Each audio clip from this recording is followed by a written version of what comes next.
Je dis bonjour à toutes, bonjour à tous, et je voudrais surtout vous souhaiter bienvenue ici. Bienvenue d'abord à tous les adhérents de l'ANIA, aux chefs d'entreprise de l'ANIA, au conseil d'administration qui est là, mais plus largement, bienvenue à tous ceux que moi j'ai envie d'appeler les parties prenantes de l'agroalimentaire et de l'ANIA. D'accord ? Parties prenantes, pour dire, dans la salle, il y a des journalistes, il y a des parlementaires, on les a cités, il y a des partenaires de la filière agricole, on a cité Christiane Lambert évidemment, qui nous fait le plaisir d'être là, il y a des clients qui sont là, donc il faut le citer aussi, et c'est l'ensemble à tous ces gens-là que je souhaite cette bienvenue. Après, on est des métiers de bouche, on a le sens de l'hospitalité, je voudrais faire un accueil et une bienvenue toute particulière à une personne pour laquelle c'est la première fois d'être dans ce cénacle ici. C'est, vous l'avez vu sur ça d'un instant, c'est Marc Fesneau, le ministre de l'Agriculture et de la Souveraineté Alimentaire. Et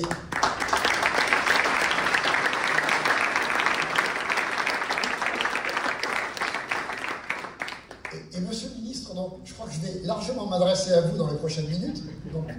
C'est pour vous dire que vous avez beaucoup de points de repère dans votre portefeuille. Ici, c'est une maison qui doit être importante pour vous. L'agroalimentaire, vraiment important. Et on aura beaucoup de choses à écouter de vous, on aura beaucoup de choses à vous dire, mais d'abord, toujours au titre de cette hospitalité qui nous est naturelle, c'est-à-dire on est encore dans le timing pour dire que vous venez de prendre récemment vos fonctions. Je pense que dans la salle et dans les conditions dans lesquelles nous vivons actuellement, il y a tous nos vœux de succès qui nous accompagnent dans votre entreprise, parce que si vous réussissez, le pays réussit, et si le pays réussit, nous, on va réussir. Donc tous nos vœux d'accompagnement dans votre mandat. Très sincèrement.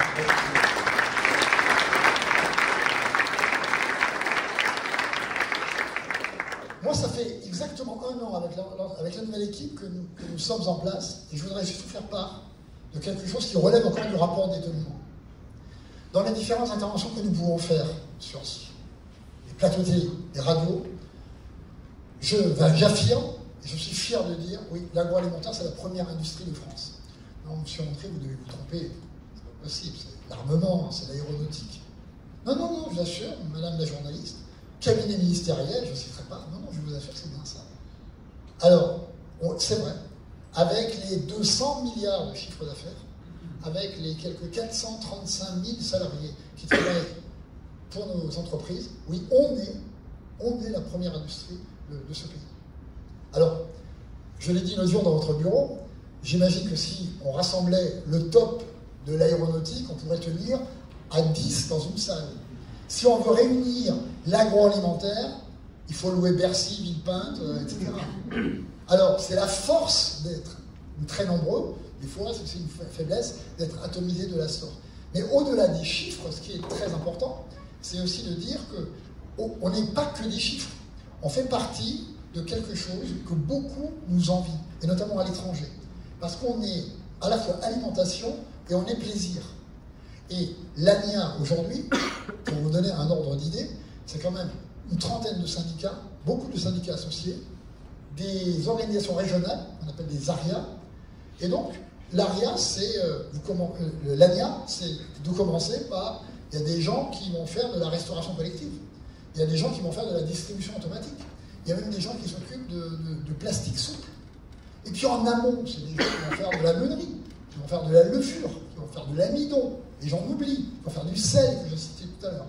Et c'est seulement après que vous avez tout ce qui va sur nos tables, qui est dans vos frigos, qui est dans vos placards, et qui fait partie de cet art de vivre à la française. Et alors là, c'est le café, le thé, le biscuit, le gâteau, aidez-moi, le café, le chocolat, les andouillettes, et voilà, et c'est tout ça. Et donc, l'idée qu'il faut absolument qu'on arrive à faire passer, c'est que c'est les chiffres, c'est important, et je crois que c'est partie vraiment de la culture française et d'un patrimoine français qu'on nous envie. Moi, je fais partie d'un groupe allemand. En allemand, ils disent « Leben und essen wie Gott in Frankreich ». Vivre et manger comme Dieu en France. Waouh! Ben voilà. Et nous, Français, on oublie de temps en temps qu'on est porteur de ce projet-là. Donc, il faut rappeler ça. Et donc, ça fait partie de notre patrimoine. Et dans le patrimoine, il y a à la fois ce que j'évoquais à l'instant, c'est-à-dire cette partie culture, et puis il y a la partie patrimoine au sens valeur argent, valeur économique. Et ça vaut le coup, un peu collectivement, ensemble, de dire mais où est-ce qu'on en est sur le bilan de ce patrimoine, comme le ferait un conseiller bancaire avec vous. Eh bien, il y a des choses qui vont très bien, puis il y a des choses qui, aujourd'hui, objectivement, doivent être considérées comme des handicaps. Et ça, c'est se dire la vérité. Sinon, les gens ne comprendraient pas ce que je raconte ici. Si on commence par la liste des handicaps, oui, on a un problème de long terme de destruction de valeur. Destruction de valeur, ça veut dire quoi? Ça fait, depuis près de 9 ans, année après année, nous vendons nos marchandises moins cher le 1er janvier de chaque année. Plus exactement le 1er mars. Aucune autre profession, aucun autre secteur n'est traité de cette manière-là. Ni en France, ni dans aucun autre pays. Et c'est une spécificité, c'est une unicité dont nous nous passerions bien. Alors ça conduit à quoi? Je vous donne un chiffre qui est emblématique là-dessus. Si on regarde sur le long terme, entre 2007 et l'année dernière, 2021, les prix des marques nationales dans l'agroalimentaire ont augmenté de 0,4%. 0,4% sur 15 ans. Il ne faut pas avoir fait maths sup pour comprendre qu'il y a quelque chose qui ne va pas. Sur la même période, les marques de distributeurs augmentent de 14%. Ça me paraît normal. Sur 14 ans, 14 points. Marque nationale, sur 14 ans, 0,4. Après, qu'est-ce qui se passe? Déflation, déflation, déflation. Alors cette année, on me dira, ah, il n'y a pas de déflation. Non, il n'y a pas de déflation. Cette année, il n'y a pas. Cette année, il y a perte de marge. Cette année, il y a perte de marge, puisqu'au 1er mars, encore une fois, évidemment, on a passé les hausses, en moyenne, à peu près 3 points. À peu près. C'est l'estimation qu'on peut faire objective. 3 points par rapport, sans doute, à un besoin réel des entreprises de l'ordre de 6. Donc 9 années de déflation et une première année de perte de marge de 3. Donc ça, c'est un premier problème, handicap pour nous. Dans un tout autre domaine, toujours en termes de spécificité un peu française, 13 ans, 8 lois. Cherchez l'erreur. Non, mais c'est Nogal, ça. C'est la faute à Nogal, c'est la faute aux 2 personnes qui sont derrière Nogal aussi, d'accord? Donc, je vois la solidarité des parlementaires, bravo, d'accord? Ok? Donc, si vous expliquez ça à quelqu'un de l'extérieur, ça doit super bien marcher chez nous. Mais non, parce qu'on a voulu, sans doute de bonne foi, créer de l'équilibre. Au bout de 7 lois, ou 8 lois, au bout de 13 ans, il n'y a pas d'équilibre. Dans aucun autre pays en Europe, on a été obligé de faire cela. Et l'équilibre voulu, aujourd'hui, n'existe toujours pas. Ça ne veut pas dire, d'ailleurs, il faut être juste là-dessus, que les pouvoirs publics, l'État, ne s'est pas occupé du problème. Parce que, peut-être nulle part ailleurs, l'État est aussi proche pour essayer de mettre de l'huile dans les rouages. Sur la dernière année qu'on vient de vivre, vous savez sans doute qu'il y a tous les jeudis, pour ceux qui ne le sauraient pas, il faut quand même s'imaginer, tous les jeudis, il y a un comité de liaison qui a mobilisé, jusqu'il y a quelques mois, 3 ministres de la République. Dans un coin de notre pays, l'État s'occupe à ce point de mettre du lien. Et le ministre Marc Fesneau, pas plus tard que demain, présidera de nouveau un comité de liaison avec le but, avec quel but? Simplement de mettre du lien entre l'amont agricole, les transformateurs que nous sommes et la distribution. Donc, je crois qu'il est fair play aussi de citer le nom de Julien de Normandie ici. Il n'est pas là, il n'a pas pu venir. Mais Julien de Normandie, il faut quand même dire, il a fait un boulot extraordinaire. Il a mouillé le maillot, comme on dit, sur les 12 derniers mois pour faire ce job. Mais on a un problème de ce type. Troisième exemple d'handicap, l'export. J'arrive pas à dire autre chose que énorme gâchis. En 2004, la France est numéro 1 en termes d'export agroalimentaire. En 2021, on est numéro 4. En 2004, on a 9 points de part de marché. Aujourd'hui, on en a 4. Dans une boîte normale, le gars qui fait ça, il est viré. Le gars qui fait ça, il est viré. 0,1 point de part de marché, c'est-à-dire on passerait de 4 à 4,1, c'est de l'ordre de 3 à 4 milliards. Il faut noter ça, ça va nous rapporter de l'argent. Mais ça veut dire quoi? Ça veut dire que dans l'agroalimentaire, en France, 2 PME sur 10 sont exportatrices. En Allemagne, c'est 8 sur 10. Et dernier point handicapant, ce qu'on appelle en français parfait, le food bashing. le foot d'Achille, c'est quelque chose qui est absolument incompréhensible. Nous avons, et on est reconnu dans les classements internationaux, sans doute l'industrie agroalimentaire la plus sûre au monde. Si on n'est pas numéro 1, on est numéro 2. Et malgré tout, obstinément, on est soumis à des critiques, mais des critiques surtout sur les ingrédients, sur la manière de produire, sur la manière de traiter le bétail. Je vois avec Christiane, et d'ailleurs pas qu'avec Christiane, avec les coopératives, on a pris l'initiative d'ailleurs de créer maintenant une association spécifique. Parce que loin de nous de défendre ceux qui ne font pas bien leur boulot, on n'est pas là-dedans. Si quelqu'un ne fait pas bien son boulot, on est là, on est assez grand pour le dire. Mais par contre, ayez en tête que chaque année, en hypermarché, supermarché, il y a 47 milliards d'actes d'achat. Je répète, 47 milliards d'actes d'achat. Grosso modo, ça veut dire qu'il y a 47 milliards de fois où la performance de la qualité est au rendez-vous. D'ailleurs, et en plus, la performance du plaisir. Il faut qu'on sorte de ça. Si on vient, par contre, sur la partie positive, il faut quand même dire aussi, on est particulièrement résilient. Alors, résilient, c'est un terme qui signifie on résiste malgré tout. Quand on se réveille le 1er mars, on réagit, on recrée de la valeur et ça nous permet d'avancer. Sinon, on irait droit dans le mur. D'accord ? Ça, c'est l'aspect important. La résilience, ça veut dire que dans les conditions actuelles de crise, lorsque l'industrie détruit 30 000 emplois entre 2020 et 2021, l'agroalimentaire en crée 7 000 nets. Sur la seule année 2020, on n'a pas encore les chiffres 2021, j'ai demandé il y a 10 minutes, je ne savais toujours pas, mais sur la seule année 2020, on a créé 30 000 contrats d'apprentissage. Ça veut dire que les gens qui sont dans cette salle, et surtout tous ceux qui n'y sont pas, parce que la grande majorité n'est pas là aujourd'hui, sont des gens qui sont particulièrement dynamiques et résistants. Voilà. Donc, ça c'est la situation de notre patrimoine, et patrimoine qu'il va falloir juger maintenant à l'aune de nouvelles incertitudes. Alors, je reviens au Parlement, il y a quand même beaucoup de choses qui vont changer. Et on n'est jamais, nous, que des entrepreneurs. Vous savez que les entrepreneurs, on n'aime pas l'incertitude. Donc on rentre dans des zones d'incertitude politique. On a l'habitude de dire, nous ici, on ne fait pas de politique. On n'en fait pas. Et bien je crois, mesdames et messieurs, qu'on va devoir changer notre approche. Je crois qu'on va faire beaucoup de politique dans les prochains mois, les prochaines années. Pourquoi on va faire de politique? Parce que, regardons les sujets qui nous concernent, ils sont au cœur, d'abord, de l'action gouvernementale à venir, et des enjeux qu'il va y avoir à l'Assemblée sur les sujets qui nous concernent. Premier exemple, j'ai dit, Marc Fesneau, il est ministre de l'Agriculture et de la souveraineté alimentaire. Souveraineté alimentaire, on est en plein dedans. Ça va être au cœur de la politique à venir. Souveraineté alimentaire, 70% de tout ce qui est transformé vient de l'agriculture française. 80% de tout ce qui est dans les rayons, en hypermarché, supermarché, est transformé par l'agroalimentaire en France.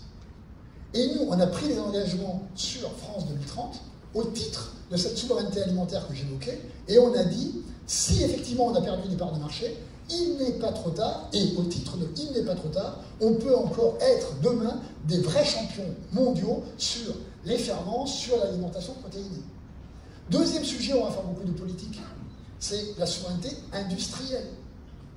J'espère qu'un jour, le ministre de l'économie aura le plaisir d'assister aussi à nos débats ici, mais je ne l'ai pas donné en entrée le chiffre, et volontairement. Tous ces 200 milliards de chiffre d'affaires, c'est 15 000 PME, grosso modo, à 98%. On est à la fois souveraineté industrielle, on est à la fois aménagement du territoire. Si on veut que ces PME prennent du muscle, il va falloir s'en occuper. Il va falloir effectivement avancer. C'est pour ça qu'il y a le débat sur les impôts de production, mais pas que. On envie les Lombards, les Allemands, les Suisses qui ont des ETI puissantes. Mais il va falloir, si on veut avoir ce tissu encore plus fort, et si on veut perpétuer la souveraineté industrielle de la première industrie de France, il va falloir s'en occuper sérieusement. En conclusion, ce que je veux dire, c'est qu'il faut qu'on écrive en grand, en très grand, attractivité de l'agroalimentaire. L'agroalimentaire est une pépite. En entreprise, nous, chefs d'entreprise, ce qu'on fait, quand on a un atout, on développe l'atout. Quand on a une force, on travaille notre force. Et donc, le pays et toute la filière a intérêt à travailler cette force. Si on ne le faisait pas, on peut avoir des problèmes. Après, on pourrait se lamenter, comme on dit un jour, on avait la meilleure école du monde, aujourd'hui on a régressé, on avait le meilleur système de santé du monde, on a régressé. Donc, en objectif numéro 1, il faut rappeler à ceux qui décident, il n'y a pas que les pouvoirs publics, tous ceux qui nous entourent, à toutes ces parties prenantes que j'évoquais tout à l'heure, nous nourrissons les Français. C'est basique, mais nous nourrissons les Français. Nous nourrissons les Français bien, et on veut les nourrir avec plaisir. Si on fait encore mieux notre boulot, on peut même nourrir une partie de la population d'autres pays. Ce qui deviendra aussi, de toute manière, un enjeu à très court terme. La deuxième chose, pour faire ça, il faut raisonner en filière. Il n'y a pas d'autre issue qu'en filière. Pourquoi avons-nous dès le début soutenu, et Christiane le sait, la loi Egalim 2? Plus l'agriculture est forte, mieux nous portons-nous. Plus nous sommes forts, plus l'agriculture a des débouchés solides. Plus l'agriculture et l'agroalimentaire est fort, mais plus les distributeurs, et je le dis ici, s'en trouveront mieux en termes de fonctionnement de leurs entreprises. Parce que nous avons tous nos concurrents. Et c'est au niveau de la filière qu'il faut le faire. Ce qu'il faut faire aussi, il faut absolument, à court terme, régler cet imbroglio de négociation, de renégociation. On est en train de travailler avec vous, avec vos équipes, avec tous les acteurs de la filière. Il est insupportable aujourd'hui, et grosso modo, on est le 1er juillet, et il y a encore beaucoup d'entreprises, notamment de marques nationales, au prétexte que certaines seraient un peu trop grandes par rapport aux PME, TPE, ou trop puissantes, qui n'ont toujours pas encore pu passer simplement la réalité des tarifs et une économie où on voit de manière certaine que les choses ont changé.